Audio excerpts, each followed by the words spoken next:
The Old Man and the Lake. The tackle box, a relic of countless excursions, groaned open like an old man settling into a worn armchair. Arthur Abernathy chuckled, the sound as familiar to the lake as the call of the loons. He rummaged through hooks, lures, and bobbers, each a tiny metal memory. He settled on a silver spoon lure, glinting under the dim light of the shed. Always worked for Martha, he murmured, the words catching in his throat. He remembered hauling lumber, board by painstaking board, to build this house. Martha had envisioned it perfectly, a small cabin nestled on the edge of the lake, far from the clamor of the city. Our sanctuary, Arthur, she'd called it, her eyes sparkling brighter than the water. Now, decades later, the wood was weathered, the paint chipped, but the memories were as vibrant as the day they were made. Arthur hoisted the tackle box and his trusty fishing rod, a well-worn graphite number he'd splurged on after his first Social Security check arrived. The path to the lake was overgrown with weeds, a testament to his own aging joints. He paused, catching his breath, the scent of pine and damp earth filling his lungs. The lake shimmered under the late afternoon sun, a sheet of liquid gold. Dragonflies danced on the surface, their iridescent wings flashing. He settled onto the small wooden dock, its planks groaning under his weight. He baited the hook, the familiar motion soothing. With a practiced flick of the wrist, he cast the line. The lure sailed through the air, landing with a gentle plop a good distance from the dock. He reeled in the slack, feeling the familiar tug of the line against the water. He closed his eyes, letting the warmth of the sun soak into his skin. The gentle lapping of the water against the shore was a constant, comforting rhythm. This was his church, his therapy, his escape. Out here, the noise of the world faded away, replaced by the symphony of nature. He thought of Martha, her infectious laughter echoing in his mind. She'd love to sit beside him, sketching in her worn notebook, capturing the beauty of the lake with charcoal and paper. She always said he had the patience of a saint, waiting for the fish to bite. He just enjoyed the waiting. The quiet. He opened his eyes, noticing a small flotilla of ducks paddling across the lake, leaving a trail of ripples in their wake. Further down the shoreline, he saw a flash of red, the cardinal that nested in the old oak tree. A sharp tug on the line jolted him back to the present. He gripped the rod tighter, feeling the weight of the fish. It was a strong one, pulling against the line with surprising force. "Not today, you little rascal," he muttered, his competitive spirit stirring. He fought the fish, slowly reeling it in, his arms aching with the effort. He could see it now, a flash of silver beneath the surface. A decent-sized bass, plump and healthy. As he was about to net it, a voice shattered the peace. "Hey, what do you think you're doing?" Arthur turned, squinting against the sun. Standing on the edge of his property, near the tree line, was a man in a crisp, blue polo shirt and khaki pants. He recognized him instantly, the neighborhood association president, a Mr. Henderson, a man whose face always seemed permanently fixed in a scowl. Arthur sighed. He'd been expecting this. "Fishing, Mr. Henderson. Just like I've been doing for the past 40 years. Henderson advanced towards the lake, his shoes crunching on the gravel path. "I'm afraid that's not allowed anymore, Abernathy. Lake access is restricted to HOA members and only from the designated areas." Arthur reeled in the last few feet of line, bringing the base closer to the dock. He could practically taste the fried fish already. "This is my property, Henderson. I own the lake up to the halfway point." Henderson stopped short, his expression shifting from annoyance to incredulity. "Own the lake? Don't be absurd." Arthur carefully netted the base, its scales gleaming in the sunlight. He held it up, a defiant glint in his eyes. "Absurd? I've got the deed to prove it. Now, if you'll excuse me, I have a fish to fry." He turned his back on Henderson, heading towards the house, the base dangling triumphantly from his hand. He couldn't help but smile. This was going to be interesting. The iron fist of Crabtree. The electric hum of Beatrice Crabtree's golf cart was the soundtrack of suburban dread on Seabreeze Lane. It was a sound Arthur Abernathy knew well, a sound that could curdle milk faster than summer heat. He saw the cart now, a gleaming white monstrosity adorned with HOA president license plate that looked suspiciously official, rounding the bend near Mrs. Henderson's prize-winning azaleas. Arthur sighed, baited his hook with a wriggling nightcrawler, and cast his line into the shimmering waters of Lake Serenity. He was technically on his property, hip waders firmly planted on his own little slice of shoreline. But that never stopped Beatrice. The whispers followed her like a swarm of gnats. "There she goes again," muttered old Mr. Peterson, clipping his roses. He didn't look up, didn't dare make eye contact. "She'll find something. Always does." Mrs. Rodriguez, watering her petunias, just shook her head, a weary expression etched on her face. She'd received a notice last week for having a rogue dandelion in her otherwise immaculate lawn. Beatrice Crabtree slowed her cart as she neared Arthur. Her lips, perpetually pursed, tightened further. He could practically feel her disapproval radiating off her like heat from a furnace.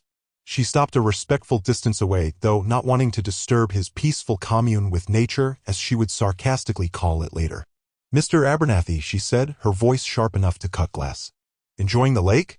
Arthur reeled in his lines slowly, pretending not to notice the undercurrent of hostility. "Just trying my luck, Beatrice. Beautiful day for it." "Indeed. A beautiful day to review Section 3, Paragraph B, Subsection 7 of the HOA regulations regarding lake usage." She pulled a thick, laminated booklet from the cart's glove compartment, the HOA Bible. The spine was cracked from constant use, or perhaps, Arthur thought, from being slammed down in fits of righteous indignation. "I'm familiar with the regulations, Beatrice," Arthur said, trying to keep the exasperation from his voice. He knew exactly what was coming. He'd memorized most of the damn thing by now.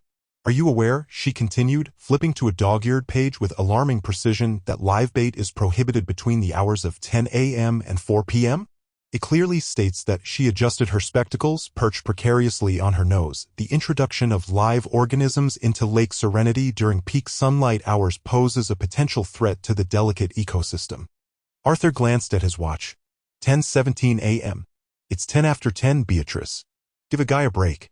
Regulations are regulations, Mr. Abernathy. They are in place for a reason. And I, as president of this association, am obligated to enforce them."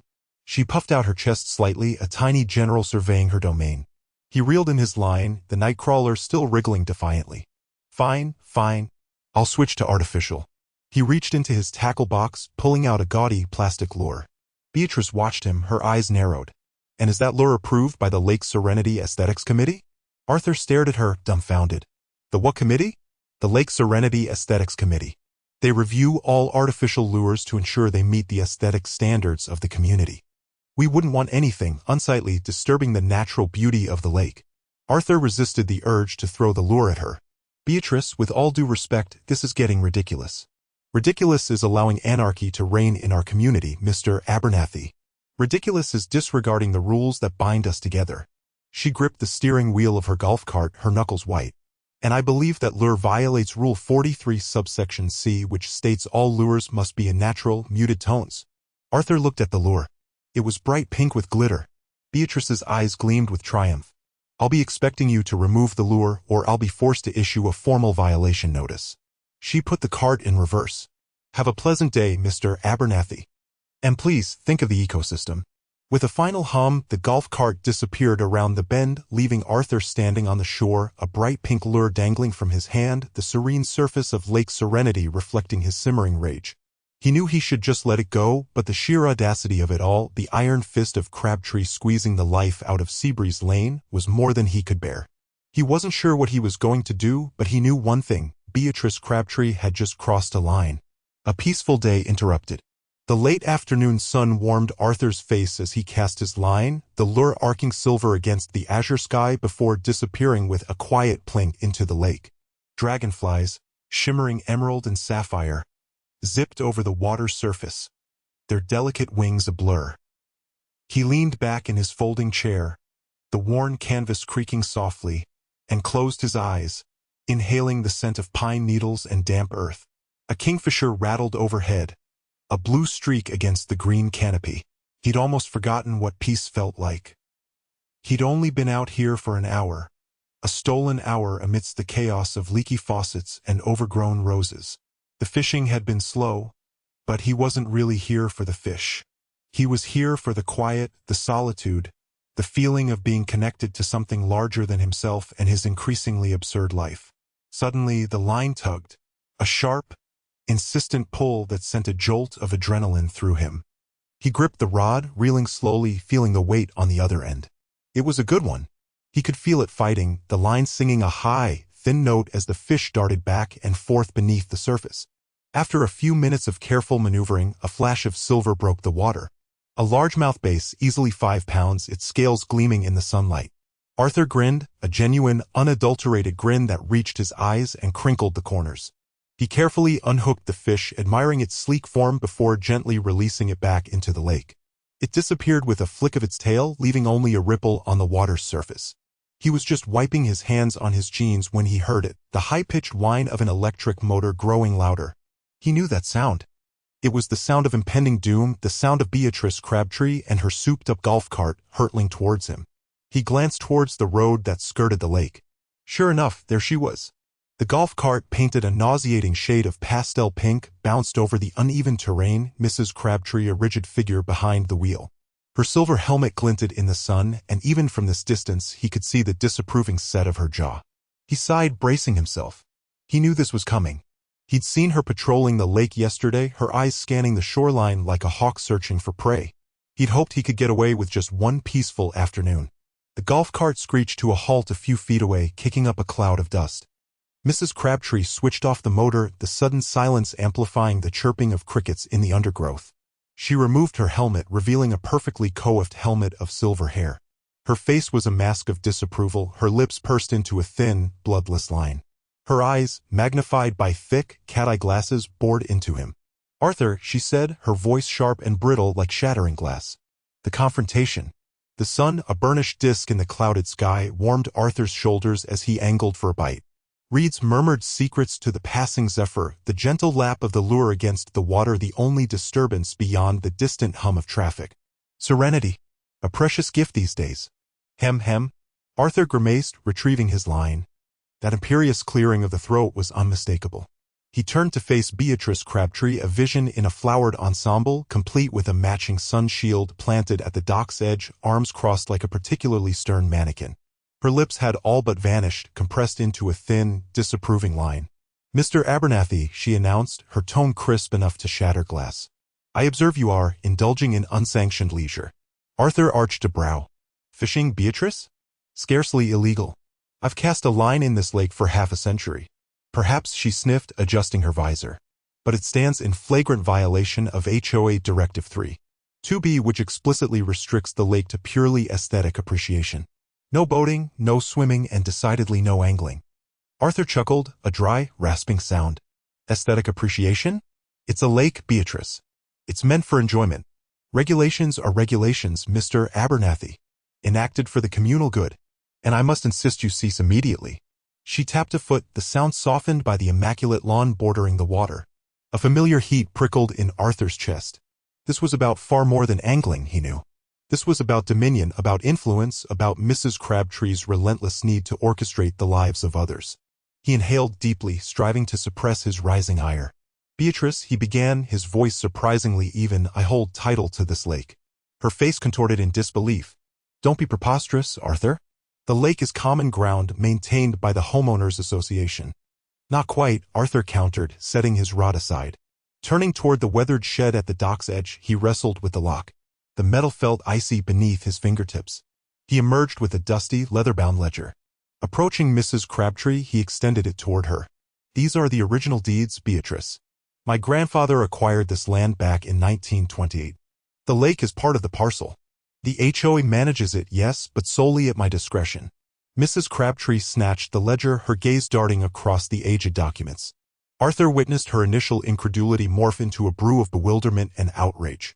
The breeze stirred the pages, carrying the scent of musty paper and aged ink. She skimmed the deeds, her brow deeply furrowed. This can't be valid," she sputtered, her voice losing its earlier edge. "These are antiquated. They're no longer applicable." "They're perfectly valid," Arthur said, reclaiming the ledger. "Unless you possess more current documentation to the contrary." Mrs. Crabtree sputtered, her face adopting a shade of purple rivaling her floral pantsuit. "This is ludicrous. You're losing your faculties, Arthur. You're talking nonsense." She extracted her phone from her handbag, her fingers trembling almost imperceptibly. "I'm alerting the authorities." Arthur observed her, his expression impassive. "Be my guest, Beatrice. Waste their time. But might I suggest retaining a capable lawyer? You likely require one." Mrs. Crabtree's thumb hovered over the call icon. She glared daggers at Arthur, her eyes mere slits, then pressed the device to her ear. The electronic ring echoed in the sudden quiet. Arthur retrieved his fishing rod, rebaited the hook, and cast his line once more into the lake. The lure plopped, fracturing the water's surface. sending ripples toward the shoreline where Mrs. Crabtree stood, a furious, floral guardian, awaiting the arrival of the law. The chief arrives. Beatrice Crabtree stood on her manicured lawn, arms crossed, a smug little smile plastered on her face. She tapped her foot impatiently, the polished toe of her loafer gleaming in the afternoon sun. "He'll learn," she muttered, glancing at Arthur Abernathy still casting his line into the lake. "Thinks he can just do whatever he wants. Rules are rules." A distant siren wailed, growing steadily louder. Beatrice puffed out her chest, anticipating the moment of triumph. Arthur, oblivious, was focused entirely on the water, his brow furrowed in concentration. The police car, a sleek black SUV, finally pulled up to the curb, its tires crunching on the gravel of the Abernathy's driveway. Beatrice's smile widened. She watched with satisfaction as the driver's side door opened and a tall figure emerged. It was a man in uniform, tall and broad-shouldered, his dark hair neatly trimmed. He wore sunglasses, but even from this distance, Beatrice could sense the authority radiating from him. He walked with a confident stride, his gaze fixed on Arthur. Finally, Beatrice chirped, hurrying towards the officer. "This man is in violation of several HOA regulations. Fishing without a permit, disturbing the peace." She stopped mid-sentence, her jaw slackening. The officer had removed his sunglasses and his face was now clearly visible. Beatrice Crabtree's eyes widened in disbelief. It was Tom Abernathy, Arthur's son, the chief of police. Arthur, hearing the car door slam, finally turned around. His eyes lit up. "Tommy," he exclaimed, a warm smile spreading across his face. "What brings you by?" He reeled in his line, the lure glinting silver in the sunlight. Tom Abernathy walked towards his father, a slight smile playing on his lips. He glanced briefly at Beatrice, his expression unreadable. "Just checking in, Dad," Tom said, his voice deep and resonant. He clapped Arthur on the shoulder. "Heard there might be some trouble brewing." Beatrice Crabtree spluttered, her face turning an alarming shade of purple. But, you're the chief," she stammered, pointing a trembling finger at Tom. "You're supposed to be arresting him." Tom raised an eyebrow, his gaze now fixed on Beatrice. "Arresting him for what, Mrs. Crabtree?" he asked, his voice calm but firm. "Fishing on his own property?" He gestured towards the lake. "Last time I checked, this entire lake and the surrounding land belonged to my father." Arthur chuckled, shaking his head. "Beatrice here seems to think she's in charge of everything," he said, winking at his son. Beatrice was speechless, her carefully constructed world of HOA power crumbling around her. She opened her mouth to protest, but no words came out. Her face was a mask of sputtering indignation. Tom turned his attention back to his father. "Catching anything, Dad?" he asked, his tone casual.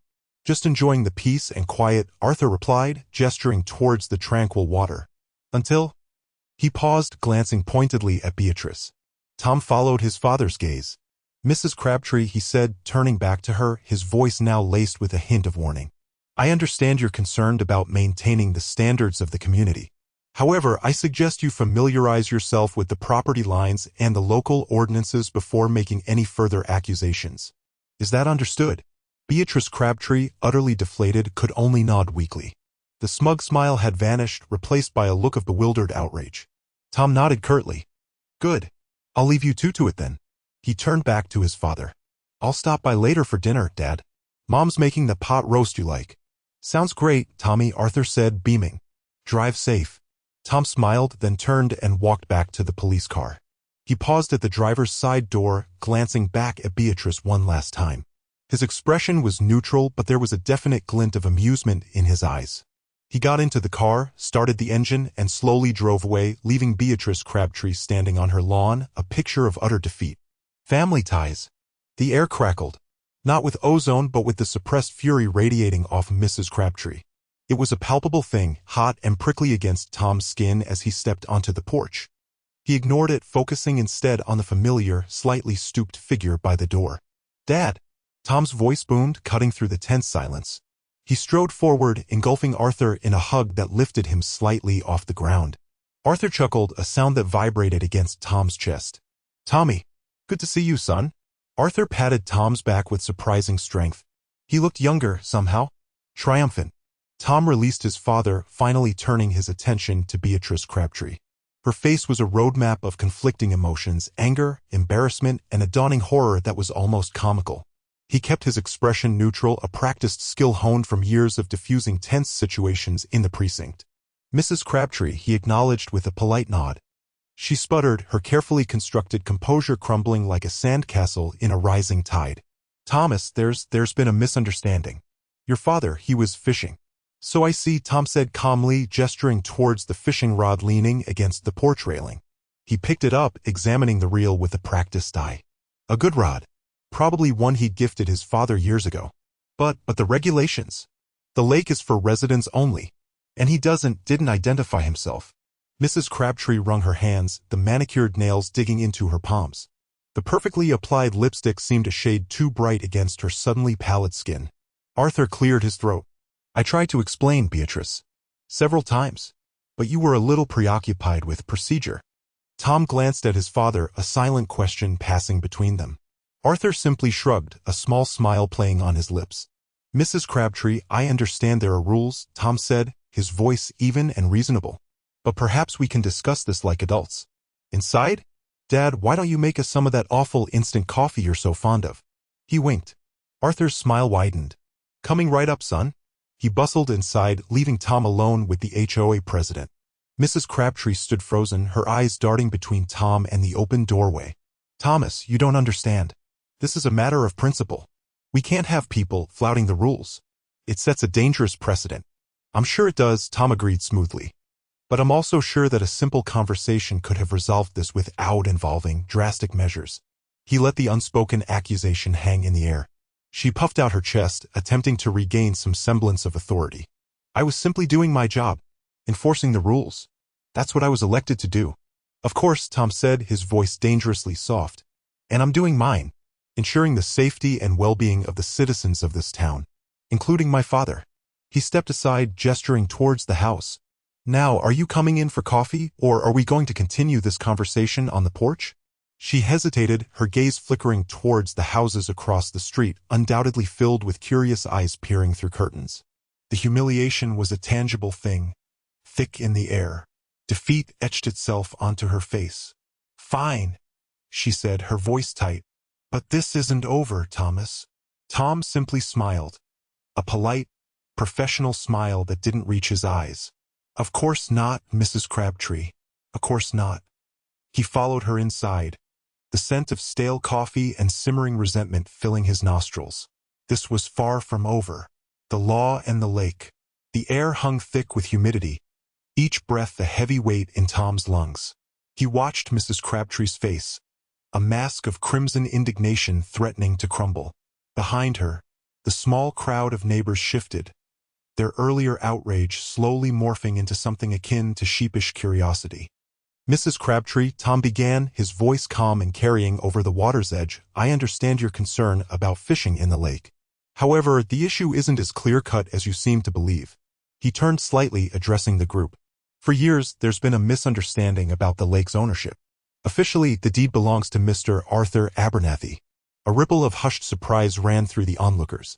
Arthur, standing slightly apart, simply nodded, a small, satisfied smile playing on his lips. Beatrice Crabtree sputtered. But the HOA. We have regulations. No fishing without a permit. It's in the bylaws." Tom held up a hand, silencing her. "The HOA does have bylaws, that's true. But those bylaws, Mrs. Crabtree, cannot supersede established property rights. The HOA's authority extends to common areas and the enforcement of community standards, but not to dictating what a private landowner can do on their own property." He let that sink in, watching as comprehension dawned on some faces. A woman in a floral sundress, a newcomer to the neighborhood, spoke up hesitantly. "So, Mr. Abernathy can fish here whenever he wants." "He can," Tom confirmed. "And so can anyone he gives permission to." He glanced at his father, a silent message of support passing between them. Mrs. Crabtree's face was now a study in apoplectic fury. "This is outrageous. We've always understood the lake to be a community resource." "Understandings can be mistaken," Tom said gently. "The records are clear. And while I appreciate the HOA's efforts to maintain the neighborhood's appeal, they've overstepped their boundaries in this instance." I will be having a conversation with the board about clarifying the scope of their authority." A murmur spread through the crowd like wind rustling through dry leaves. A man in a golf shirt muttered, "So, we've all been paying dues for nothing?" "Not nothing," Tom corrected. "The HOA maintains the landscaping around the entrance, the playground, and other common areas. But the lake has never been their responsibility nor their right to control." He noticed a flicker of something in Mrs. Crabtree's eyes, a dawning realization that she'd not only been wrong, but that she'd made a very public and embarrassing miscalculation. The power she wielded, or thought she wielded, was evaporating before her very eyes. The crowd began to disperse, their earlier anger replaced by a subdued hum of conversation. Some offered Arthur apologetic smiles. A few even mumbled their congratulations. The tension that had crackled in the air just moments before had dissipated, leaving behind a sense of awkwardness and dawning awareness. The sound of cicadas, previously drowned out by the commotion, now filled the space. Tom watched Mrs. Crabtree, her shoulders slumped, retreat towards her house. He felt a pang of sympathy, even for her. He knew this wouldn't be easy for her to swallow. He intended to speak with her privately later, offer her a way to save face, some way to gracefully retreat from the situation. Turning to his father, Tom placed a hand on his shoulder. "You okay, Dad?" Arthur's smile widened. "Never better, son. Never better."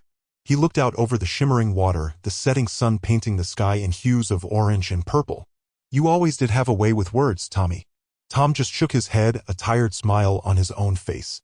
The law was the law, and it was his job to uphold it, even when it meant correcting his neighbors, even when it meant confronting the formidable Mrs. Crabtree. But tonight, the law and the lake were finally on the same side. A community united. The screech of Mrs. Crabtree's tires echoed off the surrounding houses as her Lexus, a metallic beetle of discontent, tore away from the lake access point. A cloud of dust lingered in its wake, a visual testament to her hasty retreat. Arthur watched it disappear, a mixture of relief and vindication washing over him. "Well, I'll be Mr. Henderson," a retired history teacher drawled, adjusting his glasses. He'd been one of the first to arrive after the commotion started. "Never thought I'd see the day Beatrice Crabtree got a taste of her own medicine." A small knot of neighbors, drawn by the raised voices and the flashing lights of the police cruiser, began to coalesce around Arthur and Tom. Mrs. Rodriguez, her arms crossed, offered a hesitant smile. "Thank you, Arthur, for standing up to her. She's been making life miserable for everyone who isn't on her approved list." "Yeah, thanks, Mr. Abernathy," chimed in young Kevin, who Arthur knew loved to fish but had been chased away from the lake more than once by Mrs. Crabtree's shrill pronouncements. "She always says the lake's only for residents who contribute to the community." He mimicked her high-pitched voice, earning a chuckle from the others. Arthur felt a warmth spread through him, a feeling he hadn't experienced in years. It wasn't just about winning against Mrs. Crabtree. It was about the support, the shared sense of relief that permeated the air. He glanced at Tom, who stood beside him, his expression calm and thoughtful. He knew his son had been the real force behind this. "It wasn't just me," Arthur said, gesturing to Tom. "My son, Tom, he helped sort things out." Tom stepped forward, his presence radiating a quiet confidence. "The important thing is that everyone understands their rights," he said, his voice clear and even. "This lake belongs to the Abernathy family, and we want everyone in the community to enjoy it fairly and respectfully." He paused, his gaze sweeping over the gathered faces. "However, I think it's clear that the current HOA rules regarding lake access are problematic. They're vague, easily misinterpreted, and frankly, seem designed to benefit a select few." Murmurs of agreement rippled through the crowd. "I propose we hold a community meeting," Tom continued, "to discuss these rules and come up with a revised set that's fair, transparent, and inclusive for everyone. We can talk about fishing regulations, boating access, everything. We'll do it democratically, and we'll make sure everyone's voice is heard." The idea was met with enthusiastic approval. Mr. Henderson, ever the organizer, immediately volunteered his spacious sunroom for the meeting. Mrs. Rodriguez offered to bring refreshments. Even Kevin, the young fisherman, suggested creating a sign-up sheet for different fishing spots to prevent overcrowding. Arthur watched the impromptu planning session unfold, a sense of hope blossoming in his chest. He'd always felt like an outsider in this community, a silent observer overshadowed by Mrs. Crabtree's domineering personality. But now something was shifting. The air felt lighter, the atmosphere more collaborative. As the neighbors dispersed, buzzing with excitement and anticipation for the upcoming meeting, Arthur clapped Tom on the shoulder. "You know," he said, a touch of emotion in his voice, "I'm proud of you, son. You handled that perfectly." Tom smiled, a genuine, heartfelt smile that reached his eyes. "It's what needed to be done, Dad. This community deserves better. And you deserve to finally enjoy your own lake without having to deal with that." He nodded in the direction Mrs. Crabtree had fled. Arthur chuckled. "She won't be bothering us anytime soon, I reckon." He took a deep breath, the fresh air filling his lungs. "Let's get inside. I think I have a bottle of something that needs to be opened. We've got a community to build, one meeting at a time." The setting sun glinted off the surface of the lake, painting the water in hues of gold and crimson.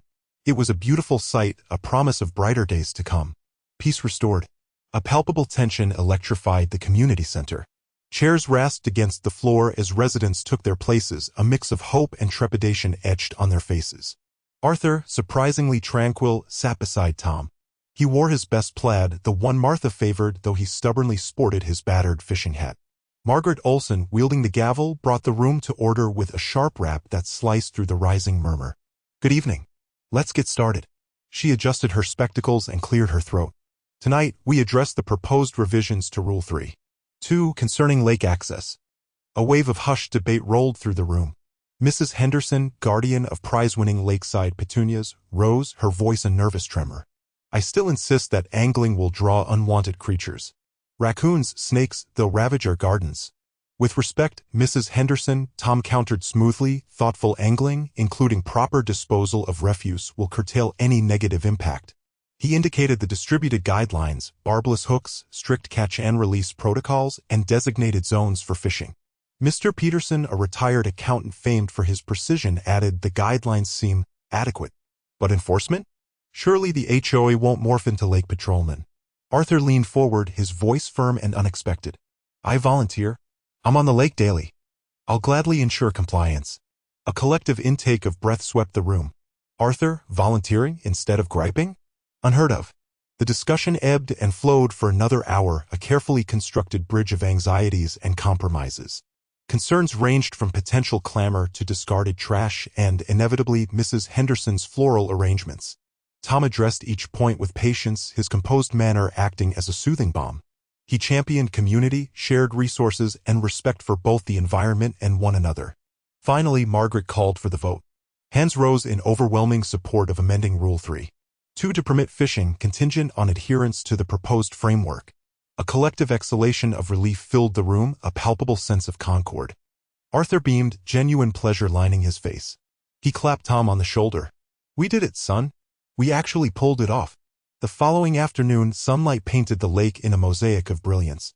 A soft breeze whispered through the willows fringing the bank. Arthur and Tom sat together on the dock, fishing rods poised.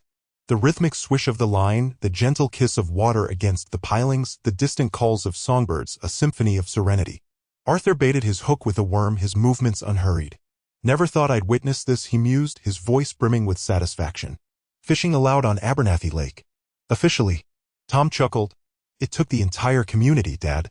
But we prevailed." They fished in companionable quietude for a while, the only sound the occasional leap of a fish. Arthur felt a tug. "Got one," he exclaimed, reeling it in with the skill of long practice. A small bass gleamed silver in the sunlight before he carefully released it back into the water. "Catch and release, huh?" Tom ribbed him. "Gotta lead by example," Arthur retorted, a glint in his eye. He cast again, his focus on the water. Tom studied his father, a wave of deep appreciation washing over him. He understood the magnitude of the moment for Arthur beyond the fishing itself, the validation, the sense of belonging, the respect he had earned. He cast his own line, the lure sailing through the air before landing with a quiet splash. He glanced at Arthur again, a silhouette against the glistening expanse, embodying peace and contentment. The scent of fresh water mingled with the sharp tang of pine, and the sun warmed their skin. They were simply two men, a father and his son, fishing together. Yet it symbolized so much more. It was a testament to community restored, forgiveness extended, and the enduring strength of familial bonds. It was tranquility finally found.